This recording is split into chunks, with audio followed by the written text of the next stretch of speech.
The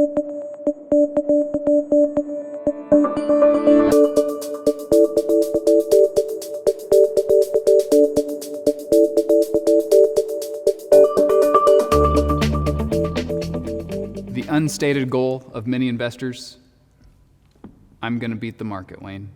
And I'm going to beat it, or someone's going to help me do it. What's the market?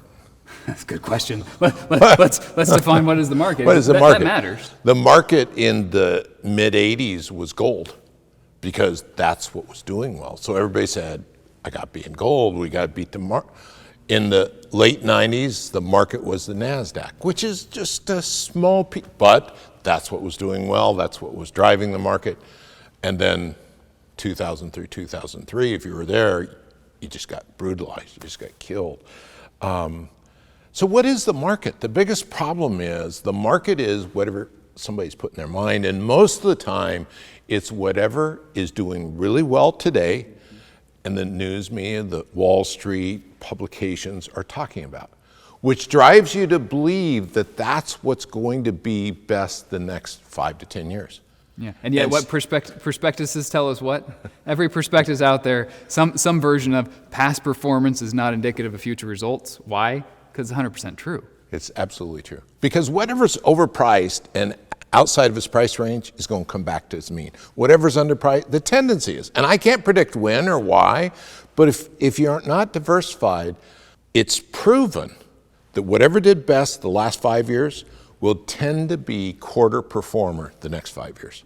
And people are always chasing, and that's what they taught me when I came into this business. They taught me to sell what's hot, overpriced, and in favor. And I did that for years. And I could tell it wasn't working, but I didn't know what the answer was.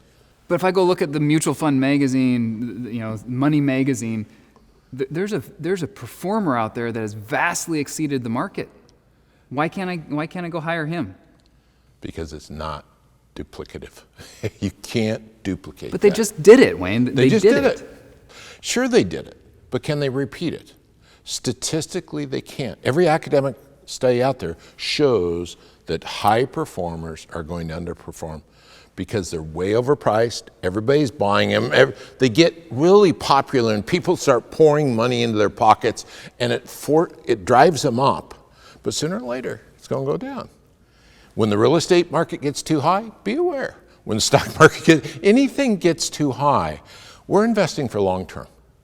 I can't tell you what's going to happen in the next 2 weeks. I can't tell you what's going to happen in the next 2 years. But I can tell you statistically what's likely to happen in certain investments over your lifetime.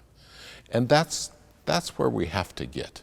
We have to get to the point that we're trying to beat the market, whatever the market is. And the market to me, to you, is 16,000 stocks. It's a world all around the globe.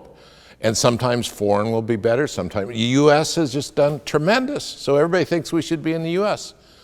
I almost guarantee you the next 10 years, large cap U.S. stocks aren't going to be the best category. Can I guarantee that? No, but it's highly likely. That's what history has told us. So trying to beat the market.